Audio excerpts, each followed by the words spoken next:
পশ্চিমবঙ্গে বিজেপি ক্ষমতায় আসার পর দৃশ্যপট পাল্টাতে শুরু করে। সম্প্রতি নরেন্দ্র মোদীর সফর ঘিরে সাংবাদিকদের প্রশ্নের জবাবে বিজেপি নেতা এবং মন্ত্রী দিলীপ ঘোষ ভারতে বসবাস করা সংখ্যালঘু মুসলিমদের পাকিস্তান কিংবা বাংলাদেশে চলে যেতে বলেছেন। অন্যদিকে সীমান্তে অব্যাহত আছে পুশিন। তো এসব বিষয় নিয়ে বিস্তারিত জানাতে আমরা যুক্ত হতে যাচ্ছি সহকর্মী সুজিত দুয়ারির সঙ্গে। সুজিত, যেমনটি আসলে বলছিলাম, বিজেপি সরকার ক্ষমতায় আসার পরেই কিন্তু ক্রমাগত অব্যাহত রয়েছে আসলে পুশিন। যদিও হিউম্যান রাইটস ওয়াচ এটিকে মানবতা বিরোধী বলছে, মানবাধিকারের লঙ্ঘন বলছে। তো সবকিছু মিলিয়ে আসলে এই পুশিন সংক্রান্ত কি খবর আপনার কাছে রয়েছে?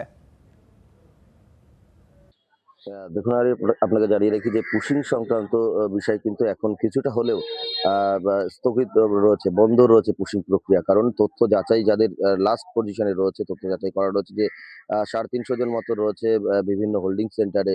১১টি হোল্ডিং সেন্টারে তাদেরকে রাখা হচ্ছে, এই মুহূর্তে আমরা খবর পাচ্ছি। এবং তাদের তথ্য যাচাই না হওয়া পর্যন্ত তাদেরকে কিন্তু পুশিং করানো হচ্ছে না। সুতরাং এখনো পর্যন্ত পশ্চিমবঙ্গ সরকারের তরফে এই যে পুশিং প্রক্রিয়া, তথ্য যাচাই করার প্রক্রিয়া, সেটা কিন্তু স্থগিত রাখা হয়েছে। এবং বা এই তথ্য যাচাই করা হলে তারা কোন দেশের নাগরিক, সমস্ত কিছু ঠিকঠাক হলে তারপরেই কিন্তু তাদের নিজের দেশে হাতে তুলে দেওয়া হবে। আরিফ।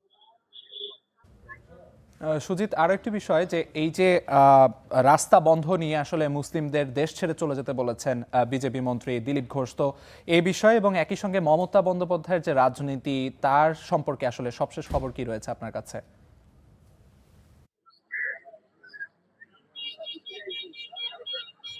দেখুন, আপনাকে জানিয়ে রাখি যে প্রথম যে কোশ্চেনটা করলেন রাস্তা বন্ধ নিয়ে, অর্থাৎ রেড রোডের যে পরিস্থিতি আমি আগেও জানিয়েছিলাম। দিলীপ ঘোষ বক্তব্য রেখেছেন কয়েকদিন আগের কিছু বক্তব্য, সেটাও সোশ্যাল মিডিয়ায় ভাইরাল হচ্ছে।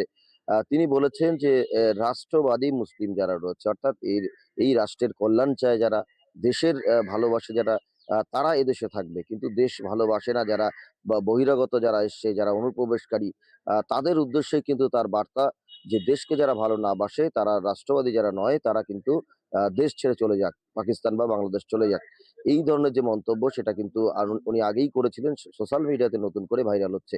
তবে আপনাকে জানিয়ে রাখি, রেড রোডের বিষয়ে যেটা রয়েছে সেটা কয়েকটি বিষয় মাথায় রেখে রাজ্য সরকার রেড রোডে করেছিল। প্রথমত হচ্ছে প্রধানমন্ত্রীর নিরাপত্তা একেবারে প্রথম প্রাধান্য দেওয়া হয়েছিল, যেহেতু প্রকাশ্য জায়গায় এই যোগের সমাবেশ। তিনি নির্দিষ্ট ঘাটপের মধ্যে থাকবেন না, তাকে রাস্তায় তিনি নেমে যারা যোগ করছেন তাদের সামনে রয়েছেন। সুতরাং সেই জায়গায় কিছুটা হলেও সমস্যা রয়েছে। এবং অন্যদিকে আপনি আরেকটা জিনিস প্রশ্ন করলেন যে মমতার সাংগঠনিক বিষয়। মমতা বন্দ্যোপাধ্যায় কিন্তু নিজের মতো করে দল গোছানোর চেষ্টা করেছেন। যদিও তিনি রাজনৈতিকভাবে তিনি সংবাদ মাধ্যমের সামনে কোনো কথা বলছেন না।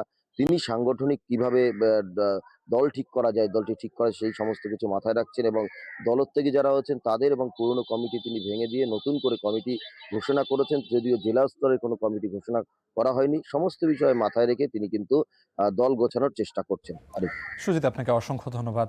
সহকর্মী সুজিত দুয়ারি জানাচ্ছিলেন ভারতের নানা ইস্যু নিয়ে আসলে সবশেষ খবরাখবর কি ছিল তার কাছে।